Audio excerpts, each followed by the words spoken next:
Alright, hi, hello everyone. I'm Bob James Carreon.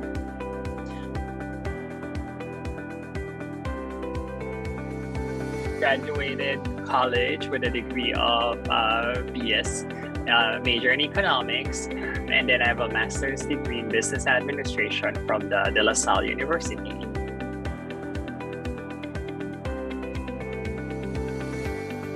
Well, current occupation, I am an instructor in Southville International School, affiliated with Foreign University, or SISFU, and really I do that part-time. For the most part, I am a businessman. I own a company that's called 5 Anchors Inc.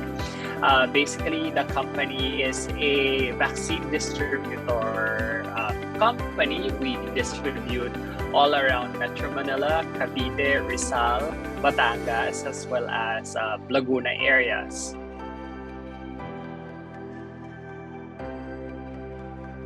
I have been teaching long, right? At least long from my perspective, about 8 years, turning 9 years this year. But conservatively, I have to say it's about 8 years. And then when it comes to having this business in the medical field, I've had this business for about 5 years now.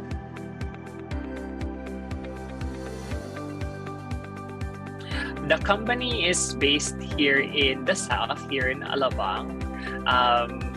So basically, that's it, right? We started really as a small company. Not that we're big right now, but we've really made a lot of progress. So I'm really happy. It's my own business. I don't have any partner managing it with me. So I'm really truly proud of what I've done, and my team, of course, my employees, what we've done with the company.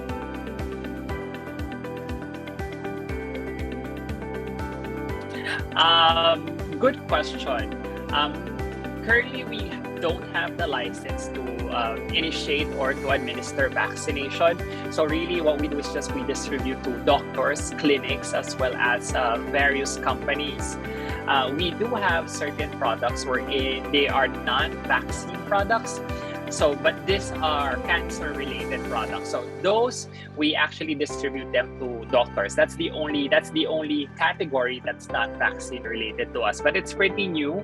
But I'm pretty excited about the prospects of distributing more non-vaccine products. That's the trajectory or the vision of the company, other than eventually branching out to provinces such as Pampanga, and even Quezon.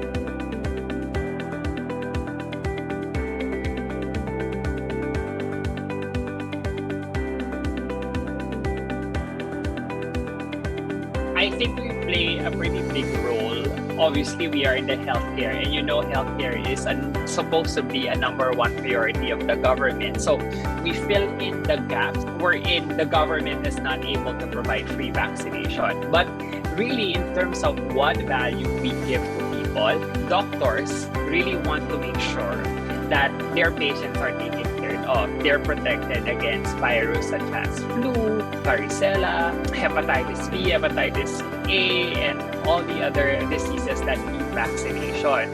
So what we do is we make sure that these doctors are able to cater to their patients, because we don't directly go to patients. The doctors buy from us, and then we actually deliver based on their needs. So we try to find, when I always talk to my employees as to finding the value of what we do, I always tell them we are here to protect the patients from all other diseases that they may get due to virus infection, especially during the time of COVID-19. I mean, my company does not distribute COVID-19 just yet because it's not approved by the FDA. Everything has to course through the government at the moment. But during the time of the pandemic, the flu vaccine was very important. So I instilled in my employees, we may not be administering or we may not be distributing COVID vaccine, but we are reducing the risk of pneumonia, the risk of having flu symptoms, because we are distributing vaccines that are preventing or at least minimizing the effects of having pneumonia virus and flu virus.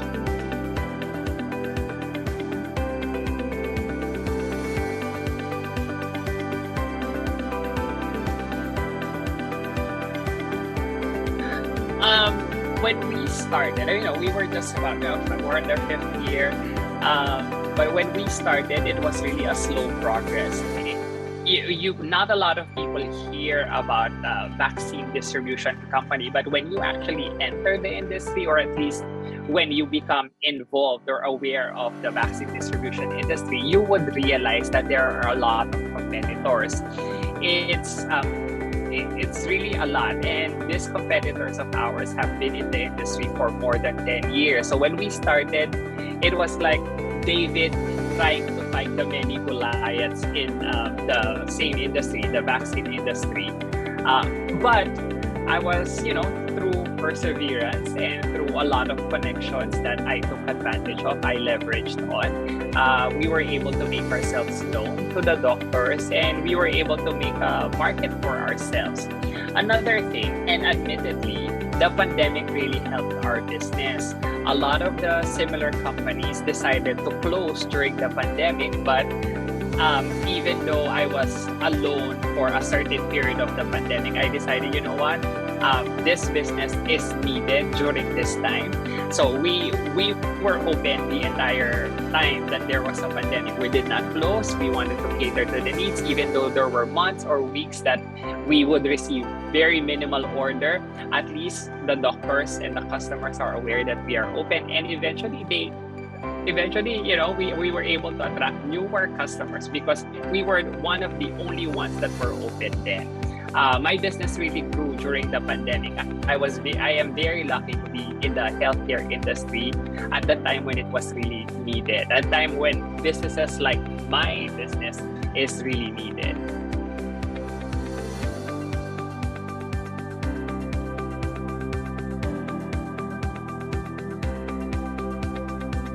There is this, if you guys are familiar, I think you guys are familiar, of Michael Porter's 5 Forces. I used to teach strategic management, and I really love Michael Porter. I even read his book on strategic management.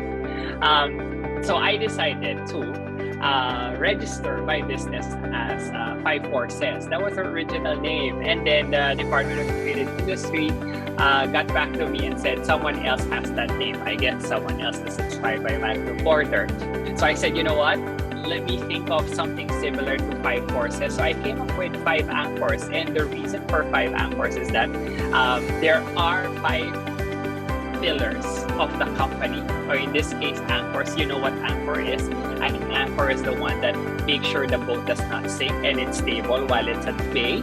So what makes my company stable, right? There are 5 anchors. The first and most important anchor would be customers.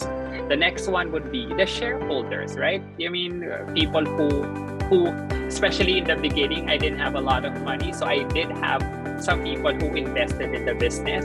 So it's important that I'm able to return whatever they contributed during the beginning. Another important anchor, of course, your employees. You can never survive on your own, so a team is always very important. Next would be my suppliers. It is very important that I maintain a very good relationship with my supplier, because that's how I secure the vaccines. That's how I secure better deals. And then lastly, of course, with everything that you're going to achieve with all of your relationship with your customer, suppliers, and your shareholders, obviously you really have to reach into the community. So that is our 5th anchor.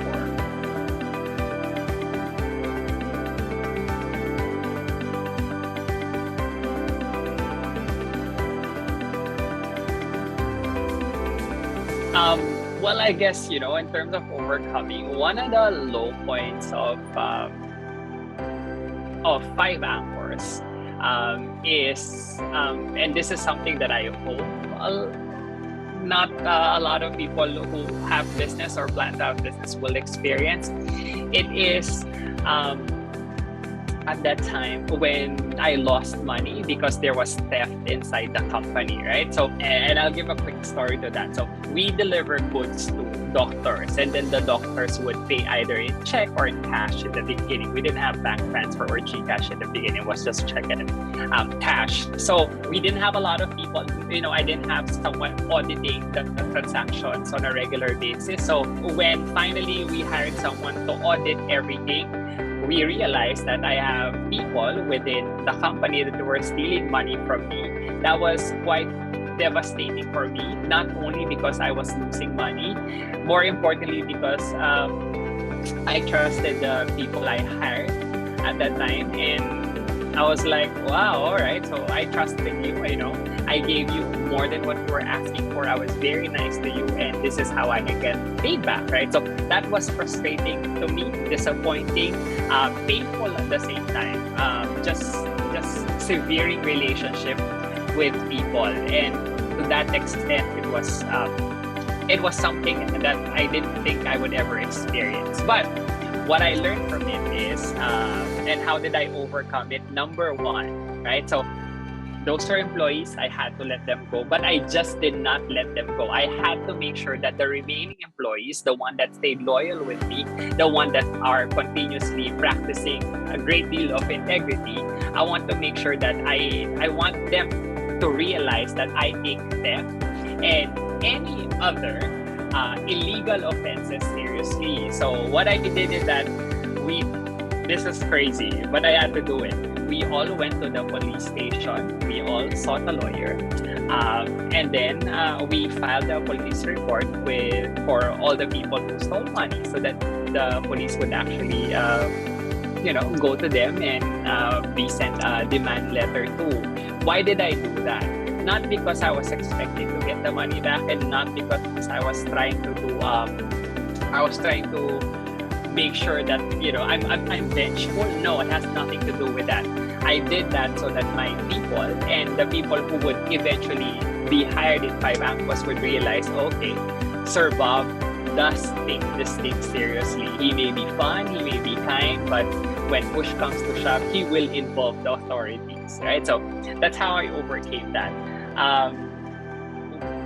One other thing that I had to overcome with that is trusting people again, trusting employees again. So, just like in any relationship, once the trust is broken, you'll start doubting everyone else, even those people the employees that continuously or that are honest, that I don't have problems of theft. Of course, you will start doubting them, right? So that's something that I overcome on a daily basis, especially if you're a new hire. You've been burnt before. How do you make sure that doesn't happen again? So it's a continuous improvement, a process that I still need to get over with. But through continuous audit, it's really just like in any other company, right? The best thing to make sure that everyone is doing their job honestly, efficiently, effectively is making sure that you have control systems, you have audit systems. So that's how I overcame that. But as I said, the trust issue, it still is a work in progress. Well, let me talk about the highlights of the company. The main highlight of the company is really growing in, and not in terms only of profit, but in terms of hiring people. When I decided to open 5 Angkors, one of my main goals is to hire as many people as I can, because I feel like when you're hiring someone, helping that person, but you're also helping their entire family. So every time I get to hire an additional person, right, without, not talking about replacing another person, just by hiring additional person, whether that be an office person or whether that be a delivery person, I am most excited, I am most happy, fulfilled, because I know I get to help them, I get to help their family, whether that's buying a house or buying anything that's simple. That for me is always a high point of owning a business.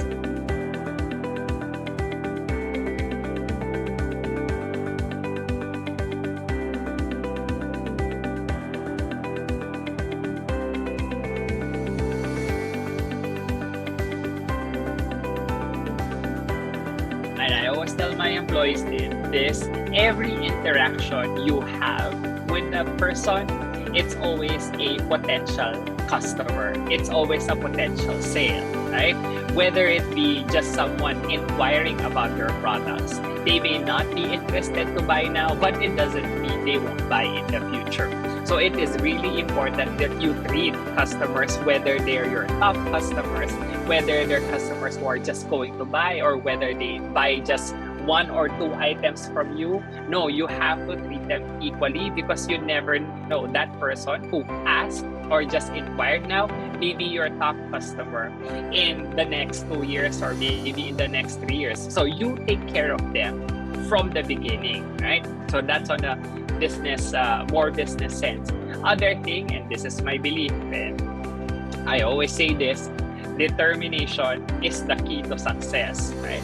Not everyone becomes successful overnight, right? For most of us, luck doesn't come easily. But I always know those people who persevere, those people who are determined, those people who work hard are the ones that become lucky eventually.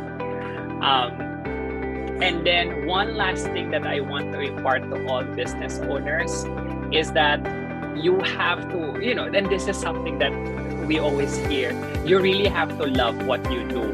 Question, right? And I have a question to people. People would ask me, oh, so if you love what you do, does that mean that when you were young, you said, or when you were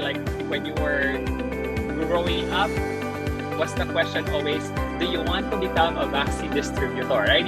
People would always say, I want to be a doctor, I want to be an engineer, I want to be an accountant, or part of the IT field.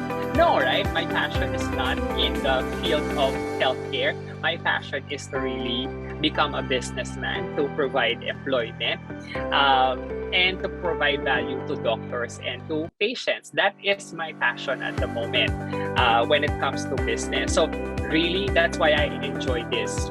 I enjoy what I do right now, other than teaching. It's because I'm happy with. I'm just really happy with what we're doing, because as I told you in the beginning, my vision is to employ a lot of people, to be as big as I can, so that I could really hire more, right? That's my long-term vision for the company, to have as many branches, have many employees as I possibly can, because I really want to help a lot of people, and that is what's driving me. So let's just summarize. Number one, every potential interaction that you have with a person could be a potential for sale. Number two, determination is the key to success and to having luck in your life. Number three, you have to be passionate with what you're doing, enjoy what you're doing, and at the same time, make sure that you just don't think about profit. Think of people also, and how you can build value, not only to your customer, to your employees, to their families, and of course, the rest of the community.